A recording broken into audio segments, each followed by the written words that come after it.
राजस्थान विधानसभा में फुलेरा की समस्याओं पर गरजे विधायक। पेयजल, शिक्षा, चिकित्सा, बिजली, सड़क और किसानों के मुद्दे उठाए। मंत्रियों ने सोचने लगे, जवाब नहीं दे सके। बताते चले कि फुलेरा विधानसभा में विद्याधर सिंह चौधरी ने राजस्थान विधानसभा सत्र के दौरान फुलेरा विधानसभा क्षेत्र की ज्वलंत जन समस्याओं को सदन में मजबूती से उठाया। विधायक ने पेयजल संकट, शिक्षा और चिकित्सा सुविधाओं में कमी, बिजली व्यवस्था, सड़कों की बदहाल स्थिति तथा किसान वर्ग की समस्याओं को लेकर सरकार को कटघरे में खड़ा किया। उन्होंने कहा कि क्षेत्रवासी मूलभूत सुविधाओं से वंचित है और किसानों को फसलों व भुगतान को लेकर कोई ठोस समाधान नहीं किया जा रहा है। बजट पर सवाल उठाते हुए विधायक ने आरोप लगाया कि फुलेरा विधानसभा क्षेत्र को नज़रअंदाज किया गया है। उन्होंने कहा कि सरकार सबका साथ सबका विकास की बात करती है, लेकिन फुलेरा को बजट में कुछ भी विशेष नहीं मिला। विधायक ने सदन में चेतावनी देते हुए कहा कि यदि क्षेत्र में अनदेखी की जा रही है तो जनता आगामी चुनाव में जवाब देगी। उन्होंने बढ़ते भ्रष्टाचार, महिला उत्पीड़न और चोरी की घटनाओं पर भी चिंता जताई। फुलेरा विधानसभा की समस्याओं को लेकर विधानसभा में उठी आवाजें। अब सरकार के जवाब का इंतजार मंत्रियों ने जवाब देने के लिए सोच रहे हैं। जनता का जवाब, और हम चुन के आए हैं, आपके रहम करम से नहीं आए। हमको जनता ने जिता के भेजा आपकी खिंचाई करने के लिए, मार्गदर्शन देने के लिए, आपको मार्गदर्शन दिया जाए। हम बोल रहा हूँ सर, चेयर को करो, आसन को करो। आपको अध्यक्ष महोदय, आपको अवगत कराना चाहता हूँ, इस पूरे बजट में कहीं भी स्थायी भर्ती का उल्लेख नहीं है। जितनी भी भर्तियां हुई हैं युवाओं के लिए, वो सारी संविदा कर्मी पे है। पहले आपने वो मिलिट्री का बनाया था, क्या ना उसका, अग्निवीर बनाए। कुछ तो अग्निवीर बना दिए और कुछ बना रहे हो संविदावीर, बाकियों को बना रहे हो संविदावीर। क्यों भविष्य खराब कर रहे हो हमारे युवाओं का? तो ये संविदा, जितनी भी भर्तियां हुई हैं चिकित्सा में, वो ज्यादातर संविदा पे हुए। मेहनत पूरी, सपने पूरे, फिर भी एक कैसा वार, स्थायी हक की जगह मिल रहा संविदा का उपहार। और सुनिए, आज तरक्का और विज्ञान का युग है, दुनिया आर्टिफिशियल इंटेलिजेंस की बात कर रही है, लेकिन मेरे विधानसभा क्षेत्र में हालात यह है कि बुनियादी नियमों की अनदेखी की जा रही है। फुलेरा में राजकीय महाविद्यालय नवनिर्मित भवन का निर्माण कहाँ किया जा रहा है? जल भराव। अभी जाफर सिंह जी कह रहे थे नदी नाले हमारे उसमें नहीं आते हैं, उसमें कुछ काम नहीं हो सकता है। ये नदी नालों में बन रही है, सांबर झील का पार्ट है।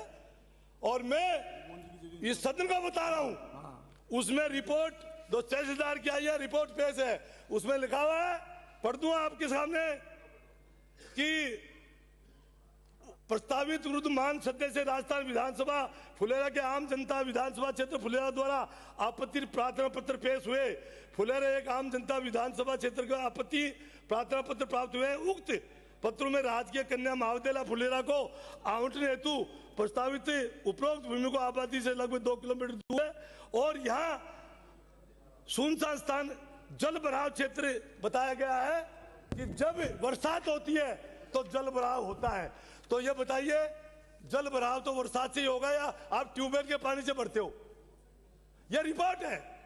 मैंने आपत्ति की थी कि यहाँ जल भराव क्षेत्र है और यहाँ कन्या महाविद्यालय नहीं बनना चाहिए, लेकिन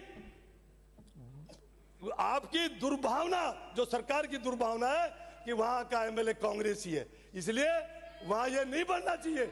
आप लोग दलगत राजनीति की बातें कर रहे हो, कर लीजिए। जितना विद्याधर को दबाओगे, जितना फुलेरा को दबाओगे, फुलेरा उतनी ऊंचाई पर चढ़ेगा, ये देख लेना। ये रिपोर्ट पेश कर रहा हूं मैं आपके सामने, इसके आपकी रिपोर्ट है। उसके बाद में आपकी सरकार द्वारा वहां निर्माण कार्य चालू किया गया है और जो हॉस्पिटल का काम आज से 3 साल से अटका हुआ है उसको चालू नहीं किया गया है। यह भेदभाव की नीति है। अब आ जाइए आप सड़कों की स्थिति के बारे में। अध्यक्ष महोदय, इस बजट में मेरे विधानसभा क्षेत्र की जनता के साथ खूब दुर्व्यवहार हुआ है। एक भी सड़क बता दिए जो फुलेरा के लिए नामित हुई है। यहाँ आपके बजट में कहीं कोई फुलेरा का नाम भी आया है? इसे कहते हैं क्या सभापति क्या कहेंगे? इसे कहते हैं सबका साथ सबका विकास नहीं। सबका साथ चाहिए लेकिन सबका विकास जरूरी नहीं है। इस बजट में कोई भी नई सड़क मार्ग की घोषणा नहीं की गई है। मेरे विधानसभा क्षेत्र पूरी तरह से ग्रामीण पृष्ठभूमि का क्षेत्र है। इस बजट में जुमलों की दिखावटी बारिश जरूर की गई है।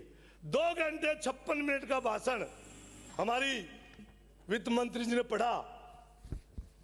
आपकी सरकार को देखकर लग रहा है और जनता के कहने लग गई है अंधेरी नगरी चौपट राजा।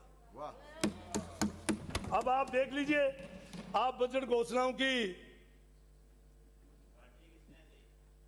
पर्ची मेरे साथी ने दी। दर्द है क्या? साथी है, आप भी दे सकते हो। अगर कोई बात वाजिब उठा रहा हो तो आप भी दे सकते हो। आपकी बात को रख दूंगा सदस्य यहाँ टकराने की जरूरत नहीं है। हाँ, ये दिल्ली से नहीं आई है, आप मेरे साथी ने दी है। ये इसलिए डरते हैं कि पर्ची बदल जाए इनकी। हाँ, पर्ची कब बदल जाए? हमारी पर्ची परमानेंट है। अब किसानों के वादों के बारे में, किसानों के वादे किए आपने 12,000 रुपए। समय हो गया। सर 2 मिनट तो दीजिए। आप कोटा के या दूसरों के पक्षपात करेंगे क्या? देखिए मेरी बात, किसानों की बात है और इसको मैं सुनाऊंगा, वहां वेल में आके सुना दूंगा अगर नहीं मानोगे तो। अध्यक्ष महोदय, 12,000 की जगह आज तक रुपए नहीं दिए गए। ये झूठी घोषणा क्यों करी है? क्यों झूठे वादे बना रहे हो? आपका रिकॉर्ड नहीं हो रहा है। माननीय यूनुस खान जी।